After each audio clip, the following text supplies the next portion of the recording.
Assalamu alaikum. We will be learning something more about narration, direct indirect. It's our lecture number 3. Okay, and today we will be discussing something about imperative sentences, then exclamatory sentences, and then sentences of wish and letters. So there are almost 5 structures that we will be discussing today. So now what are imperative sentence? First of all, imperative sentence जे बारे में तव्हांखे ख़बर आहे त जेको imperative sentence आहे, ठीकु आहे, उन में सब्जेक्ट न आहे हूंदो, ठीकु आहे, त हाणे जॾहिं हिन में सब्जेक्ट न आहे त पोइ said छा ते ख़तमु थींदो? ॾिसो, said will change into ordered, advised, told, okay, according to the sense. हाणे जंहिं क़िस्म जो सेंस सेंटेंस ॾींदो, छा असां जॾहिं पढ़ंदासीं त असांखे ख़बर पइजी वेंदी आया उन में को असां हुकुम था ॾियूं, उन में असां कंहिंखे का सलाह थी ॾियूं या ईअं जनरल का ॻाल्हि करे छॾियूं था, त जॾहिं का जनरल ॻाल्हि कंदासीं त असां टोल्ड हणंदासीं, जॾहिं असां हुकुम ॾींदासीं त ऑर्डर्ड हणंदासीं, ऐं जेकॾहिं असां कंहिंखे सलाह ॾींदासीं त एडवाइज़ड हणंदासीं. ठीकु, अच्छा, हाणे छाकाणि त हिन में सब्जेक्ट कोन्हे तंहिंजे करे पाण टेंसिस वारे मसइले खां ॿाहिरि निकिरी आयासीं. ठीकु आहे, मतिलबु कहिड़ो टेंस कंहिंमें चेंज थींदो, नो, राइट. पाण हिन में डेट जे कंजेक्शन खां बि आज़ादु आहियूं.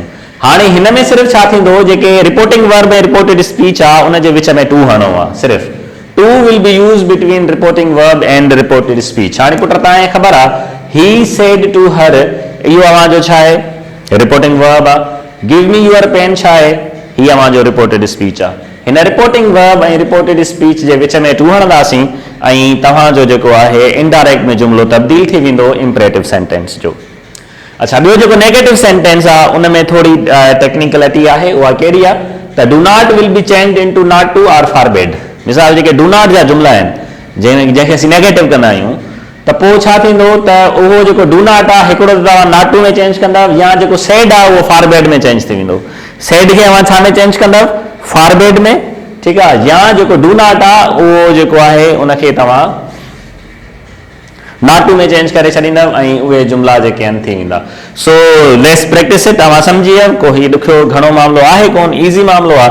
मिसाल, he said to me give me your pen, he said to me give me your pen, माना हिकिड़ी जनरल ॻाल्हि कई न, मूंखे पंहिंजी पेन ॾे, it's a general thing, general talk. तंहिंजे करे असां हिते ही खे छा, सेड खे छा में चेंज कंदासीं, टोल्ड में. Okay, he told her. मूं तव्हांखे ॿुधायो त इम्परेटिव सेंटेंस में जेको रिपोर्टिंग वर्ब आहे ऐं रिपोर्टेड स्पीच आहे इन जे विच में छा ईंदो आहे, टू ईंदो आहे. ठीकु, he told her two give. हाणे तव्हांखे ख़बर आहे जेको आई, मी, माई, माई सेल्फ आहे उनजो तालुक कंहिंसां हूंदो आहे, रिपोर्टिंग वर्ब जे सब्जेक्ट सां, ऐं जेको यू, यूअर हूंदो आहे इन जो तालुक कंहिंसां हूंदो आहे, रिपोर्टिंग वर्ब जे सब्जेक्ट सां. दैट मीन्स त मां जेको मी खे छा में चेंज कंदुसि, हिम में, ऐं यूअर खे छा में चेंज कंदुसि, हर में, ऐं पोइ मां छा लिखी छॾींदुमि, pen. So he said to her, give me your pen. त इन जो इनडायरेक्ट थींदो, he told her to give him her pen. ठीकु आहे. अहिड़े तरीक़े सां ॿियो जुमिलो ॾिसजो, she said to us stop barking like dogs. हाणे जॾहिं असां सेंटेंस पढ़ूं था stop barking like dogs, असांखे ख़बर थी पए त भाउ केरु हुकुम ॾेई रहियो आहे न, ईअं मां कुतनि वांगुरु न भौंको, माना दिस इज़ ऑर्डर. तंहिंजे करे पुट असां हिते सेड खे छा में चेंज कंदासीं, ऑर्डर्ड में. हाणे छा लिखंदासीं हिनखे जॾहिं असां चेंज कंदासीं इनडायरेक्ट में, शी ऑर्डर्ड अस, ओके, टू, बाक़ी साॻियो ई रहंदो, स्टॉप हिन में को प्रोनाउन कोन्हे, वर्ड्स आहिनि, तंहिंजे करे असां उन्हनि खे एज इट इज़ रखे छॾींदासीं, सिर्फ़ु टू जो इज़ाफ़ो कंदासीं. So she ordered us to stop barking like dogs, इहो हिन जो इनडायरेक्ट थी वियो. अहिड़ी तरह सां वी सेड टू हिम क्रॉस द रोड केयरफुली. हाणे क्रॉस द रोड केयरफुली, तव्हांखे सेंस छा जो थो अचे, असां था चऊं जेको रोड आहे ध्यान सां पार कजांइ.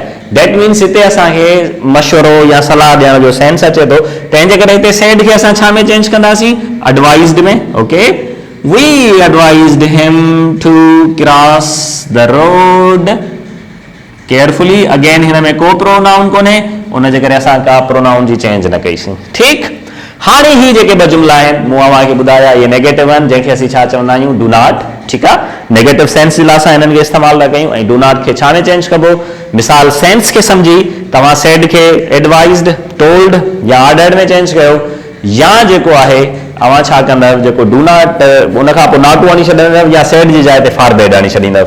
ॾिसजो हाणे, यू सेड टू हिम डू नॉट स्विम टू फार. हाणे इहो छा आहे, घणो परे न तरी वञे, इहो मतिलबु असां कंहिंखे छा था ॾियूं, सलाह था ॾियूं। त हाणे हिन जो पुट हिकिड़ो तरीक़ो हीउ थींदो, ॿिनि तरीक़नि सां हिन जी इनडायरेक्ट थींदी अथव। हिकिड़ो तरीक़ो हीउ आहे त यू सजेस्टेड या यू एडवाइज्ड हिम,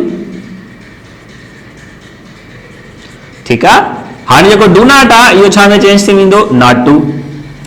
यू एडवाइज्ड हिम नॉट टू स्विम टू फार। हिकिड़ो त हीउ तरीक़ो आहे न इन जो इनडायरेक्ट में चेंज करणु। ॿियो तरीक़ो छा आहे, तव्हां जेको आहे सिंपली सेड खे छा में चेंज करे छॾींदव, फॉरवर्ड में।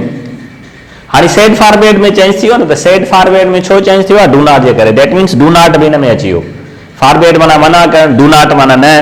तंहिंजे करे मां हाणे अगरि हिन लिखां न, यू फॉरवर्ड हिम not to swim too far, this would be incorrect sentence. मिसाल जे करे मां हिते फॉरवर्ड हणी साॻियो not to लिखां, not to swim too far, this is incorrect sentence. Why this is incorrect sentence? Because do not and forward is the same thing. तंहिंजे करे यादि रखो हिते असां not to न हणंदासीं, सिर्फ़ to हणंदासीं। Okay? You forward him to swim too far. Okay? Now I said to her, do not take part in conspiracy. Again, I am माना कंहिंखे मां सजेस्ट पियो कयां त हिन जी साज़िश जो हिसो न बणिजो, त मां हाणे छा लिखंदुमि, I advised her, okay, not to take part in conspiracy. Conspiracy मतलब साज़िश। अच्छा मां हिनखे हिन बि चई सघां थो त I forbade her to take part in conspiracy. Hopefully it's clear, it's very easy. तव्हांखे सिर्फ़ु छा ज़हनशी रखिणो आहे त जेको रिपोर्टेड स्पीच खे जॾहिं असां गौर सां पढ़ंदासीं त असांखे अंदाज़ो थींदो त हुन में एडवाइस पई ॾिनी वञे, जनरल ॻाल्हि कई पई वञे या हुकुम ॾिनो पियो वञे, ठीकु आहे। पोइ जेकॾहिं नेगेटिव आहे त नॉट टू हणी सघो था या सेड खे फॉरवर्ड में चेंज करे छॾियो। Rest of the things are easy. हाणे थोरी हिकिड़ी टेक्निकलिटी आहे उहा सम्झो, if there is a please in reported speech. हाणे जेकॾहिं असां रिपोर्टेड स्पीच में इम्परेटिव सेंटेंस आहे पर असांखे रिपोर्टेड स्पीच में प्लीज़ नज़र थो अचे त पोइ जेको सेड आहे, said will change into requested. त असां सेड खे चेंज कंदासीं छा में, रिक्वेस्ट में। मिसाल असां जॾहिं प्लीज़ कंहिंखे चवां प्लीज़, दैट मीन्स असां कंहिंखे अर्ज़ करे रहिया हूंदा आहियूं, तंहिंजे करे उते असां सेड खे छा में चेंज कंदासीं, रिक्वेस्टेड में। हाणे हीउ जुमिलो पढ़ो, ही सेड टू अस please give me your time. So when I change this, त हिते जेको सेड आहे बचड़ा छा में चेंज थी वेंदो, it will change into requested. So he requested us to give him our time. त प्रोनाउन उहे चेंज थी विया। मी जेको आहे ही सां कनेक्टेड आहे, यूअर जेको आहे असां कनेक्टेड आहे, ठीकु आहे। यू सेड टू हिम प्लीज सॉल्व माय प्रॉब्लम। हाणे हिनखे कीअं लिखंदासीं, यू रिक्वेस्टेड। हाणे मां हिते सेड खे अखियूं मुटे रिक्वेस्टेड में चेंज कंदुमि, छो, छाकाणि जेको आहे रिपोर्टेड स्पीच में प्लीज़ मौजूदु आहे। यू रिक्वेस्टेड हिम टू सॉल्व यूअर प्रॉब्लम्स। जीअं मूं तव्हांखे ॿुधायो, माय जेको आहे उहो रिपोर्टिंग वर्ब जे सब्जेक्ट सां कनेक्टेड हूंदो आहे। सो इन दिस वे ही पहिरियों हिसो असां पूरो कयोसीं हिन जो, जंहिंमें असांखे जेको आहे सो इम्परेटिव सेंटेंस जे बारे में पढ़ण जो मौक़ो मिलियो। शयूं ईज़ी आहिनि, इहे तव्हांखे सम्झ में अची वेंदियूं। हाणे वरी मां तव्हांखे पढ़ाईंदुमि change of exclamatory sentences. Okay, let's discuss something more about direct and indirect. This is called exclamatory sentences. हाणे exclamatory sentences छा आहिनि तव्हांखे ख़बर आहे, पाण इंटरजेक्शन में पढ़ियोसीं, जंहिंमें चओ हुर्रा, वाओ, ग्रेट, अलेस, ठीकु आहे। त जंहिंमें मतिलबु इंटरजेक्शन असां छो इस्तेमालु कंदा आहियूं न, उनजे लाइ त जॾहिं अचानक पैदा थियल अहसास ऐं जज़्बा ज़ाहिर थींदा आहिनि उनजे लाइ। त ही ॾाढो ईज़ी आहे, मतिलबु हिनखे घणो परेशान थियण जी का ज़रूरत कान्हे। हिन में सिर्फ़ु छा करणो हूंदो आहे, said will change into exclaimed with fear, exclaimed with joy, exclaimed with sorrow, regret, exclaimed with surprise, ठीकु आहे, according to the sense sentence gives. हाणे रिपोर्टेड स्पीच पढ़ंदासीं, पोइ रिपोर्टेड स्पीच खे पढ़ण खां पोइ असांखे अंदाज़ो थींदो त हिते जेको इज़हार थियल आहे, ख़ुशीअ जो आहे, ॾुख जो आहे, गम जो आहे, पछताव जो आहे या हैरान थियण जो आहे, त उन जे हिसाब सां असां सेड कंदासीं change exclaimed with joy, exclaimed with fear, ठीकु। बाक़ी साॻा रूल्स सेम हूंदा जेके असां स्टेटमेंट में पढ़िया आहिनि। वधीक माना बहस करण जी ज़रूरत ई कान्हे। दैट मीन्स अगरि सेड खां पोइ जेको आहे सो ऑब्जेक्ट आहे त सेड टोल्ड में चेंज थी वेंदो, सॉरी हिन में जेको आहे सो इहो त सेड त ज़ाहिर आहे एक्सक्लेम विद में चेंज थींदो। हिन में असां डेट हणंदासीं, जेकॾहिं रिपोर्टिंग वर्ब पास्ट सिंपल में आहे त पोइ टेंस वाइज सेंटेंसेस चेंज थींदा। मतिलबु प्रेजेंट सिंपल पास्ट सिंपल में चेंज थींदो, प्रेजेंट कंटिन्यूअस पास्ट कंटिन्यूअस में चेंज थींदो, प्रेजेंट परफेक्ट पास्ट परफेक्ट में चेंज थींदो, present perfect continuous past perfect continuous में चेंज थींदो। पर जेकॾहिं reporting verb present simple future simple ऐं प्रेजेंट परफेक्ट में आहे त पोइ ज़ाहिर आहे उहो हुन चेंज न थींदो आहे। त आख़िरी जेको सेंटेंस आहे, मिसाल he says to me great you are doing well, ठीकु, त हिन में जेको रिपोर्टिंग वर्ब आहे उहो छा में आहे, प्रेजेंट सिंपल में आहे। त दैट मीन्स ही जेको you are going well, that means he जेको प्रेजेंट कंटिन्यूअस आहे मां हिनखे पास्ट कंटिन्यूअस में चेंज न कंदुसि। पर बाक़ी जेके 4 जुमला मूं लिखिया आहिनि उहे 4 जुमला पास्ट सिंपल में आहिनि। दैट मीन्स हिन में जेके टेंस हूंदा उहे ॿिए टेंस में चेंज थी वेंदा according to the rules. So things are very easy. हाणे मिसाल ही सेड टू मी हुरा आई हैव डिफीटेड यू, त हुरा छा खे सिंपलाइज़ कंदो आहे, हुरा मतिलबु ख़ुशीअ जी ॻाल्हि आहे। तंहिंजे करे पुट जॾहिं मां हिनखे चेंज कंदुमि छा लिखंदुमि, he exclaimed with Joy that. हाणे जेको आई आहे कंहिंसां कनेक्टेड आहे, रिपोर्टिंग वर्ब जे सब्जेक्ट सां, तंहिंजे करे आई छा में चेंज थींदो, ही में आई हैव डिफीटेड यू। कहिड़ो टेंस आहे, प्रेजेंट परफेक्ट, छा में चेंज थींदो, पास्ट परफेक्ट में। ऐं ही जेको यू आहे इन जो ताल्लुक कंहिंसां हूंदो आहे, रिपोर्टिंग वर्ब जे ऑब्जेक्ट सां। That means he exclaimed with Joy that he had defeated mid. Okay, and this is your indirect speech. She said to them, alas you failed in exam। हाणे alas you failed in exam छा थो ज़ाहिर करे, ॾुख अफ़सोस, ठीकु आहे। तंहिंजे करे असीं छा लिखंदासीं, she exclaimed with regret, she exclaimed with regret। असां that जो इज़ाफ़ो कंदासीं, you कंहिंसां कनेक्टेड आहे, रिपोर्टिंग वर्ब जे ऑब्जेक्ट सां। they मां छा में चेंज थींदो, they you failed in exam, this is past simple tense, past simple change थींदो आहे past perfect में। हाणे मां छा लिखंदुमि, they had failed in exam। hopefully you are getting। we said to him wow you are playing well। त हाणे छा लिखंदासीं, हाणे छा थो ज़ाहिर करे, wow you are playing well। wow छा खे शो कंदो आहे, सरप्राइज़ खे। त हाणे असां छा लिखंदासीं, we exclaimed with surprise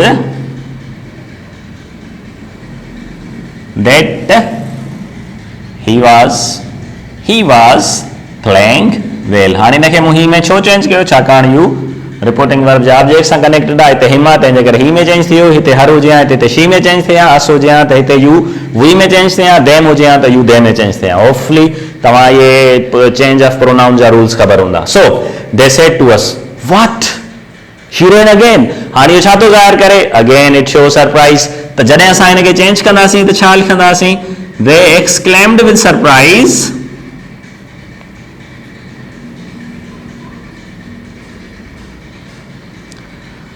that she third person आहे, तव्हांखे ख़बर आहे थर्ड पर्सन प्रोनाउन में का चेंजिंग न ईंदी आहे, तंहिंजे करे छा लिखंदासीं, she had run again।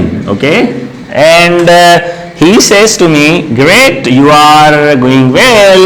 त हाणे मां छा लिखंदुमि, he exclaimed with joy या happiness, he exclaimed with happiness okay that। हाणे चेंज न कंदासीं टेंस खे, आई एम गोइंग वेल लिखी छॾींदासीं। ऐं अहिड़ी तरह ही अवां जा थिया एक्सक्लेमेटरी सेंटेंस। सिर्फ़ु कॉन्सेप्ट सम्झणो आहे। एक्सक्लेमेटरी सेंटेंस में सिर्फ़ु इहो अंदाज़ो असांखे लॻाइणो पवंदो आहे त आया जेको रिपोर्टेड स्पीच में आहे इहो ख़ुशीअ जी ॻाल्हि आहे, ॾुख जी ॻाल्हि आहे, हैरानगी जी ॻाल्हि आहे, अफ़सोस जी ॻाल्हि आहे, ठीकु आहे। ऐं उनखां पोइ असां जॾहिं उनखे चेंज कंदासीं त इहो बिल्कुलु ईज़ी हूंदो। ठीकु, हाणे वरी असां अचूं था मे। हाणे ख़बर आहे मे असां मे जा मुख़्तलिफ़ यूज़ आहिनि न। मे खे असां पॉसिबिलिटी जे लाइ यूज़ कंदा आहियूं, मे खे असां पर्पज़ जे लाइ यूज़ कंदा आहियूं। There are so many usages. पर हिते जेको स्पेशली मे जो यूज़ आहे इनडायरेक्ट में, हिते मे जेको आहे दुआ या बदुआ जे लाइ इस्तेमालु थींदी आहे। मिसाल अगरि कंहिंखे असां दुआ ॾींदासीं त सेड चेंज थी वेंदो प्रेड में, ऐं जेकॾहिं असां कंहिंखे बदुआ ॾींदासीं त सेड चेंज थी वेंदो कर्स्ड में। ठीकु आहे, कर्स माना कंहिंखे कर्स ॾियणु मतिलबु बदुआ ॾियणो हूंदो आहे। ठीकु, सो हाणे मूं 4 जुमला लिखिया आहिनि, ॾिसो हिन में कहिड़ियूं दुआऊं आहिनि, बदुआऊं आहिनि। मिसाल दे सेड टू अस may you achieve your dreams. ठीकु, त दुआ आहे मे यू डाई इन current she said to her husband. ठीकु आहे, हुन पंहिंजे मुड़ुस खे चयो त माना बिजलीअ में फासी मरी, त इहा ज़ाहिर आहे हुन जे लाइ दुआ हूंदी, मुड़ुस जे लाइ बदुआ आहे। He said to them there may be roses and rays roses in your वे। हिन उनखे चयो त तव्हांजे राह में सदाईं गुल ई गुल हुजनि एंड यू सेड मे हर friends return safe and sound मतिलबु सही सलामत। त यादि रखो हाणे जेको मे आहे उहो छा थो शो करे, विशिस खे शो थो करे, ऐं जेकॾहिं दुआ आहे त सेड खे प्रे में चेंज कयो, बदुआ आहे त कर्स में चेंज कयो, ऐं अहिड़ी तरह पंहिंजो जुमिलो ठाहे वठो ऐं मे खे असां माइट में चेंज कंदासीं। मिसाल, दे प्रेड फॉर अस दैट हिन सां कनेक्टेड आहे, वी माइट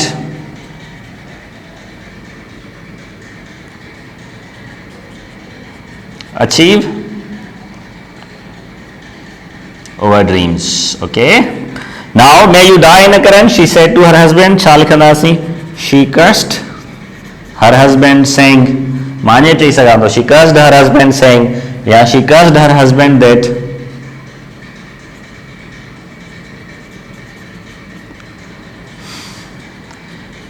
he might die in current. Okay, now he said to them, there may be roses and roses in your way. The chal khandasi, he prayed for them that there might be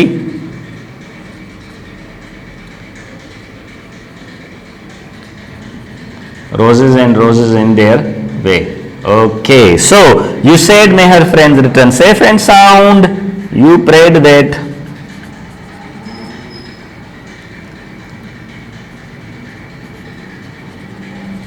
her friends might return safe and sound. Is that clear? So this was all about the indirect of use of may. हाणे आख़िरी जेको आहे पाण rule पढ़ंदा जंहिंखे चवंदा आहियूं narration चवंदासीं लेट्स खे असां कीअं चेंज कंदासीं। It's very simple. ही टे जुमला पढ़ो। He said to me let's light the fire in darkness, they said to him let's break this door, and you said to us let's cook food and eat it. त हाणे यादि रखो पुट, हिन क़िस्म जी जेकॾहिं डायरेक्ट अचे थी, हिन जो जेको इनडायरेक्ट आहे ॿिनि तरीक़नि सां थींदो आहे। हिन में सेड एनी आओ तव्हांखे सजेस्टेड में चेंज करणो पवंदो। पहिरें तव्हां छा लिखंदव? He suggested.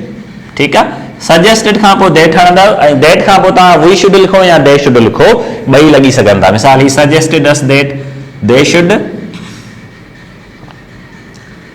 Light the fire in darkness, हिकिड़ो त इहो तरीक़ो थी वियो।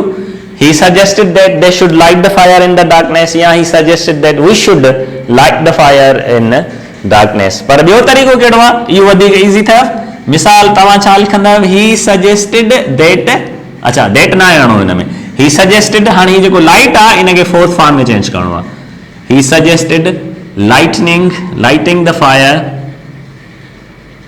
इन the darkness. That's easy. Now they said to him, let's break this door. हाणे छा लिखंदासीं? They suggested that we should break, हाणे this छा में चेंज थी वेंदो? that में। So he suggested that we should break that door, या he suggested that they should break the door। तव्हां we should हणो या they should हणो, छाकाणि let's इन्हनि ॿिन्ही खे सिम्बलाइज़ करे सघे थो। ऐं तव्हां हिनखे ॿिए तरीक़े सां कीअं चेंज कंदा? He suggested breaking that door. Easy? Okay. You said to us, let's cook food and eat it. हाणे छा लिखंदासीं? You suggested that we should cook food and eat it. ऐं ॿियो छा थींदो? You suggested cooking food and eating it.